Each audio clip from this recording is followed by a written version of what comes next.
Hello বন্ধুরা, তোমরা কেমন আছো? আমি বেশ ভালো আছি। আজকে মধ্যমগ্রাম চৌমাথার ঝুলন মেলাতে গেছিলাম। দেখো, ঝুলন পূর্ণিমার যে ঠাকুর বসেছে, এখনও পূর্ণিমা তো কালকে, তো ঝুলনের ঠাকুর বসেছে, সাজানো হয়েছে। এই যে রাধাকৃষ্ণ, গৌরনীতায় ছবি রয়েছে এবং গোপালের কিছু কিছু ছবি টবি দিয়ে ঠাকুর বসিয়েছে।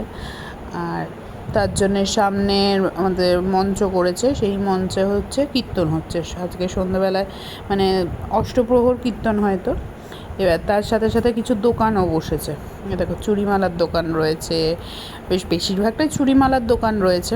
এটা একটা শো পিসের দোকান বসেছে, বেশ সুন্দর সুন্দর শো পিস রয়েছে, মাটির শো পিসগুলো বেশ দেখতে ভালো লাগছিলো, কালারফুল শো পিসগুলো।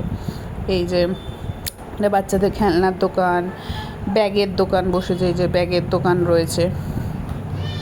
তারপরে এটা হচ্ছে বাচ্চাদের চুড়িমালা, বাচ্চাদের ক্লিপ টিপের দোকান। এই যে বাচ্চাদের খেলনা, জলের বোতল এইসবের রয়েছে। বেশ সুন্দর সুন্দর কানের দুলগুলোও ছিল। এই দেখো, সামনে রয়েছে বাচ্চাদের নাগরদোলনা।